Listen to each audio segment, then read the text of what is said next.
రాష్ట్ర ప్రభుత్వము స్పందించింది. మేము ఎవరిని తప్పుపట్టట్లేదు, ఇక్కడ వ్యక్తులకి మేము ఎగనెస్ట్ కాదు. అల్లు అర్జున్ ఇది ఇండివిజువల్, ఆయనకి నాకు ఎలాంటి సంబంధం లేదు, ఆ కుటుంబానికి సంబంధం లేదు. ఇండస్ట్రీకి వ్యతిరేకం కాదు, ప్రభుత్వానికి వ్యతిరేకం కాదు. న్యాయ పోరాటం స్టార్ట్ చేశాం కాబట్టి దాన్ని లాజికల్ ఎండ్ తీసుకురావటం ముఖ్యం.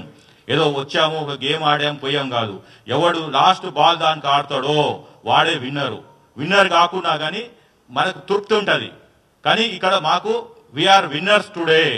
వాట్ వీ హ్యావ్ స్టార్టెడ్, ఆ రోజు ఏదైతే 29 మెమోని అడిగామో ఇవాళ రాష్ట్ర ప్రభుత్వాన్ని చెప్పారు కోమటిరెడ్డి వెంకటరెడ్డి గారు క్లియర్గా, there are no benefit shows in the state, no more benefit shows. So అది మాది కోర్టులో నడిచినా కానీ ఇక్కడ బయట మాత్రం ప్రభుత్వము వెనక అడుగు వేసింది.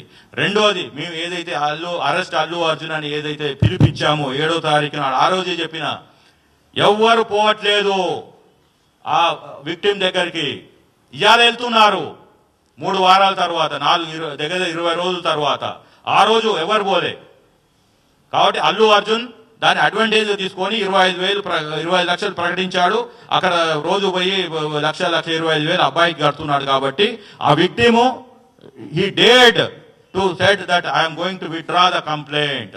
అది మాకు ముందస్తు తెలిసే మళ్ళీ సీనియర్ జర్నలిస్ట్ అయిన సతీష్ కమ్మాల్ మీలో ఒకడైన పర్సను మళ్ళీ నా దగ్గరికి వస్తే ఇంప్లీట్ పిటిషన్ వేశాము.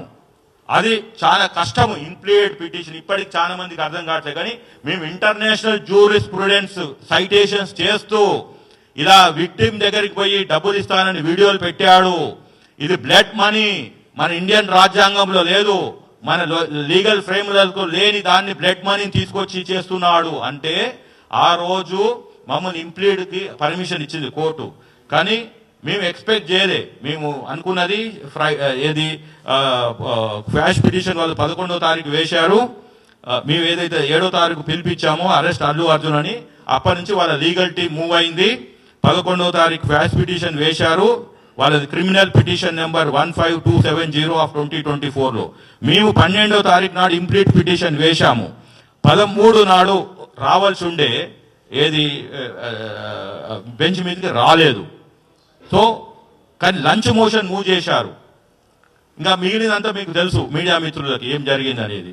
So he is right now interim బెయిల్లో ఉన్నాడు.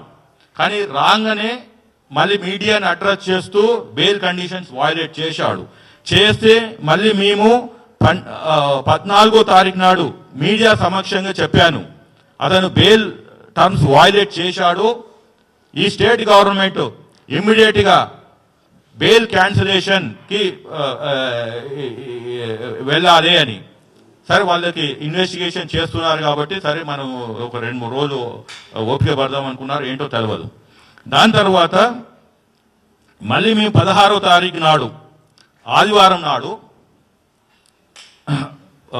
15-16 ఆ టైం ఫ్రేమ్లో నేను చాలా మంది నా కొలీగ్స్ ఉన్న కాంగ్రెస్ పార్టీలో అదర్ సోషల్ యాక్టివిస్టులకి ఉద్యమకారులకి వీళ్ళందరికీ కలిసి చెప్పాను, ఏంటండి ఏం జరుగుతుంది, ఒక మా పిటిషనర్ గొంతు నా గొంతు తప్పితే 3వ గొంతు ఈ తెలంగాణలో మూగబోయింది.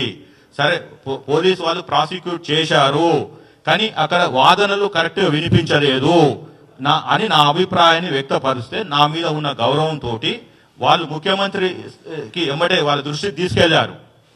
అక్కడి నుంచి ప్రభుత్వము సరే ఇది ఒక పోలీసు వాళ్ళు చూసుకుంటున్నారు కదా అని అనుకున్న దాన్ని ముఖ్యమంత్రి గారు ఫైల్ తెప్పించుకొని మొత్తం సమగ్రంగా విచారణ చేస్తే అప్పుడు తేలింది ఏంది అంటే ఇతను ప్రైమ్ అక్యూజ్డ్, మనం టీవీలో చూసింది వేరు, పోలీసుల దగ్గర ఉన్న ఇన్ఫర్మేషన్ వేరు అని చెప్పి అప్పుడు అతను క్లియర్గా ఒక స్టేట్మెంట్ చేశాడు. మీరందరూ చూసుంటారు, 11 నిమిషాలు సుదీర్ఘమైన స్టేట్మెంట్. ఒక ముఖ్యమంత్రిగా, లీడర్ ఆఫ్ ద హౌస్ గా on record he has brought everything related to this facts of this case. అది ఎవరు?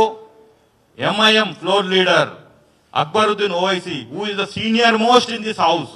ఆయన ప్రోటాన్ స్పీకర్ కూడా చేశాడు. కాబట్టి ఆ కేసు ఆ క్వశ్చన్ అడిగితే being pertaining to Hyderabad only, ముఖ్యమంత్రి గారి దగ్గర సమాచారం ఉంది కాబట్టి ఒక సుదీర్ఘంగా 11 నిమిషాలు చేశారు. అక్కడి నుంచి స్టార్ట్ అయింది. ఏంటిది? ఒక కుట్ర. ఆ కుట్రనే ఇప్పుడు మీకు చెప్పబోతున్నాను, ప్లీజ్ వినండి. డీస్టెబిలైజేషన్ ఆఫ్ రేవంత్ సర్కార్. డీస్టెబిలైజేషన్ ఆఫ్ రేవంత్ సర్కార్ అంటే ఈ ప్రభుత్వాన్ని కూలదోయాలని ట్రై చేస్తున్నారు. ఇంకా ముఖ్యమంత్రి కూడా మనం కాపాడలేడు. కాబట్టి ఆ సినిమాలో ఏం చెప్పారో, ఏమి చేశారో మీరు చూసుంటారు. అదే ఇక్కడ రీల్లో జరిగిన స్టోరీని రియల్గా చేయాలని చూస్తున్నారు. ఇవాళ రేవంత్ గారి సర్కార్ని కూలదోసి వాళ్ళకు అనుకూలమైన ముఖ్యమంత్రిని పెట్టాలనే కుట్రతోటి గత 48 గంటలు ఈ హైదరాబాద్లో రాజకీయాలు నడుస్తున్నాయి, తెలంగాణలో రాజకీయాలు నడుస్తున్నాయి. ఎవరైతే తెలంగాణ బ్రాండ్ అంబాసిడర్ అనుకుంటున్నారో, ఉద్యమం చేసినామంటున్నారో, ఇవాళ వాళ్ళు ఎక్కడున్నారు? కల్వకుంట్ల కవిత ఎక్కడుంది? 20 రోజులైంది. తెలంగాణ తల్లి రూపాన్ని మార్చారని నువ్వు మరో ఉద్యమం చేస్తారంటున్నావు. కల్వకుంట్ల కవిత గారు, ఇవాళ రేవతి గారు మహిళ, ఒక సామాజిక వర్గం, ఆర్యవైశ్య, నెలకి 15-20 వేలు వచ్చే కుటుంబం, ఆమెను పరామర్శించడానికి పోలేదు. ఇవాళ బతుకమ్మ తెలంగాణ తల్లి చేతుల్లో నెత్తిమినో కాదు, బతుకు అమ్మా అని మీరు కిడ్స్ ముందర బతుకమ్మ ఆడాలి. బతుకమ్మ అక్కడ ఆడితే తెలంగాణ తల్లి దీవెనలతోటి ఆ బాలుడు బయటకు వస్తాడు. అది స్టోరీ. 11 మంది 12 మంది ఒక కుటుంబంలో కోల్పోతే వచ్చే వాళ్ళు బతుకుతారు అని చెప్పి పెట్టిన పేరే బతుకు అమ్మా.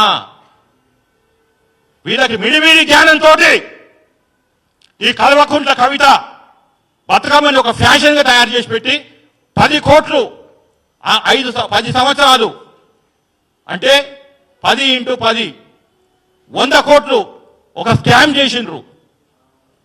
ఎయిర్పోర్ట్లో, రైల్వే స్టేషన్లో, హైదరాబాద్లో మొత్తం న్యాచురల్ ఫ్లవర్స్ కాకుండా ప్లాస్టిక్ ఫ్లవర్స్ పెట్టి ఈ బతుకమ్మని పండుగని ఒక అపహాస్యం చేశారు.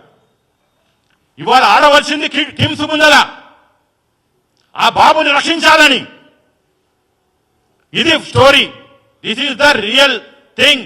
బతుకు అమ్మా, ఆ బాలుని బతికించాలని.